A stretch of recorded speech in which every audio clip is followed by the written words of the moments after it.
ساتھ لے کے چلا جائے۔ سیرت النبوی اور حدیث رسول صلی اللہ علیہ وسلم میں فرق، ہر وہ قول یعنی کہ بات، فعل، وہ کام اور تقریر یا صفت جو محمد صلی اللہ علیہ وسلم کی طرف منسوب ہو وہ حدیث کہلاتی ہے، وہ حدیث کہلاتی ہے۔ جبکہ سیرت سے مراد اللہ کے رسول صلی اللہ علیہ وسلم کی حیات طیبہ کو پیدائش سے وفات تک بیان کرنا وہ سیرت ہے۔ احادیث کے اندر مکمل ترتیب سے سیرت نہیں بیان ہوتی ہے، نا کہ سیرت بیان ہو رہی ہوتی ہے نبی علیہ السلام، لیکن ترتیب سے نہیں ہوتی۔ تو ایک ایسا کتابچہ یا ایک ایسا کورس جس کے اندر مکمل ترتیب سے نبی علیہ السلام کی سیرت کو بیان کیا جائے تو ہم کہتے ہیں یہ سیرت النبی۔ سیرت النبی اور علم تاریخ میں فرق، علم تاریخ میں گزشتہ اقوام، شخصیات، سلطنتوں اور ان کے تفصیلی حالات زیر بحث آتے ہیں، جبکہ سیرت میں صرف نبی کریم صلی اللہ علیہ وسلم کی زندگی پر گفتگو کی جاتی ہے۔ جب سیرت نام آئے گا تو پتا ہوگا صرف اللہ کے نبی علیہ السلام کی زندگی اس میں بیان، لیکن جب تاریخ کی بات آئے گی تو تاریخ میں ہم بہت سی اقوام کا ذکر کرتے ہیں۔ سیرت النبی کو پڑھنے کے مقاصد کیا ہیں؟ ہم اللہ کے نبی علیہ السلام کی سیرت کو کیوں پڑھیں؟ آپ صلی اللہ علیہ وسلم کی سیرت کو پڑھ کر آپ سے محبت کرنے اور آپ پر ایمان لانے اور آپ کی اتباع کا حق ادا ہو سکتا ہے۔ آپ کی ایک بندے کو آپ جانتے ہی نہیں ہیں، آپ اس کو فالو کیسے کریں گے؟ آپ نے کسی کی اتباع کرنی ہے تو آپ کو چاہیے کہ آپ ان کی زندگی کو اگر نمونہ بنانا ہے تو مکمل علم بھی ہونا چاہیے۔ قرآن و سنت میں وارد احکامات کی عملی تطبیق کا علم ہو سکے گا کہ اللہ کے نبی علیہ السلام نے واقعہ ہی ایسا کیا ہے، سیرت پڑھ کے معلوم ہوگا۔ سیرت النبوی سے حاصل ہونے والے ایمانی دروس کو جان کر بلند ہمتی اور اللہ کے دین کی بلندی کا علم بھی ہو سکتا ہے۔ سیرت النبوی کو جان کر قرآن مجید اور خصوصاً اسباب نزول، ناسخ منسوخ کا علم ہو سکے گا۔ معلوم ہوگا کہ یہ جو بات نازل ہوئی قرآن پاک میں کیوں ہوئی، اس کا پیچھے سبب کیا تھا، وجہ کیا تھا، اور کوئی آیت یا کوئی بات ایسی ہے جو ناسخ یا منسوخ ختم ہوگی تو اس کا سبب کیا تھا۔ نبی علیہ السلام کی زندگی کو پڑھ کر ہمیں اس بارے میں علم ہوگا۔ سیرت النبی کو جان کر علم تفسیر، علم حدیث، علم عقیدہ، علم شریعت، علم اخلاق، علم معاشرت، علم تربیت وغیرہ کو انسان بہترین طور پر جان سکتا ہے۔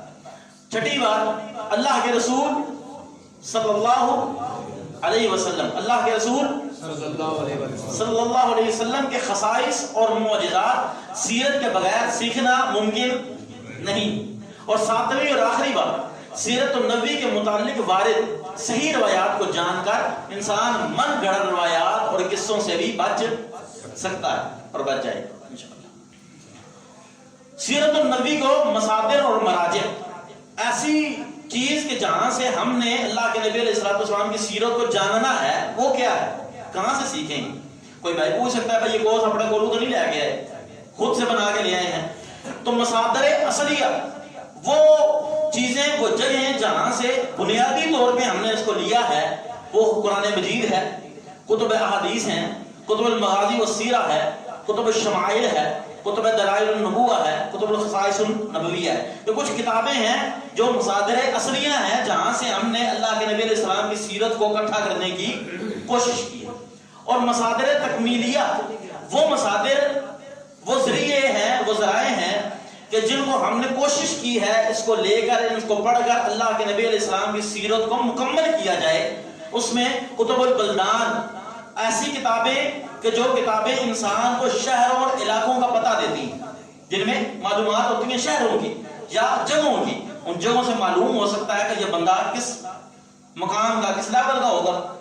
اس کے بعد کتب تراجم الصحابہ، صحابہ کرام رضی اللہ تعالی رضوان اللہ اجمعین کی جو کتب ہیں ان کے حوالے سے، کتب الانصاب جس میں انسان کے انصاب موجود ہیں، کتب التاریخ اور تاریخ کی کتابوں کو لے کر سیرت کو مکمل کرنے کی کوشش کی ہے۔ سیرت پر سب سے زیادہ مفصل انداز میں کتب بلا شبہ عربی زبان میں لکھی گئی ہیں۔ اس کے بعد سب سے زیادہ کتب اردو زبان میں لکھی گئی ہیں الحمدللہ تعالی۔ سب سے پہلے سب سے زیادہ جو کتب سیرت میں ہیں وہ عربی زبان میں، اور اس کے بعد دنیا میں کتنی زبانیں ہیں، لیکن اردو زبان، اور الحمدللہ اردو جو ہے وہ ہمارے برصغیر میں بولی جاتی ہے، یعنی کہ اللہ رب العزت کا ان علماء کرام پر ایک خاص فضل رہا ہے کہ انہوں نے بہت زیادہ کتاب اللہ کے نبی علیہ السلام کی سیرت پر ان کو لکھا ہے۔ اور اگر گزشتہ ایک صدی کو دیکھیں تو سب سے زیادہ جو سیرت پر اللہ کے نبی علیہ السلام کی زندگی پر کتب لکھی گئی ہیں وہ اردو زبان میں لکھی گئی۔ ایک اندازے کے مطابق اردو میں سیرت میں اب تک 5000 سے زائد کتب کو لکھا گیا ہے۔ 5000 سے۔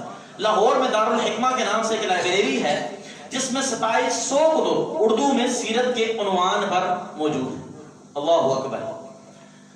یقیناً یہ مسلمان مصنفین کی اللہ کے رسول صلی اللہ علیہ وسلم سے محبت ہے کہ 1400 سال سے زائد گزرنے کے باوجود آج بھی آپ صلی اللہ علیہ وسلم کے بارے میں لکھا جا رہا ہے۔ ایک طرف آپ صلی اللہ علیہ وسلم کی 63 سالہ زندگی اور ایک طرف لاکھوں کی تعداد میں کتب۔ یقیناً دنیا میں کوئی ایسی دوسری مثال موجود نہیں۔ آپ کے گھر میں سیرت کی کون سی کتاب موجود ہے؟ جی رحیق المختوم۔ ماشاءاللہ۔ جی اور کوئی بھائی؟ سیرت النبی صلی اللہ علیہ وسلم۔ جی الرحیق المختوم۔ اور کوئی بھائی؟ وہ بھائی ہاتھ کھڑا کریں کہ جن کے گھر میں کوئی بھی سیرت کی کتاب، اللہ کے نبی علیہ السلام کی زندگی کی کوئی کتاب موجود نہیں، وہ ہاتھ کھڑا۔ سب کے گھر میں موجود ہے کوئی نہ کوئی سیرت کی کتاب۔ مطالعہ ہونا نہ ہونا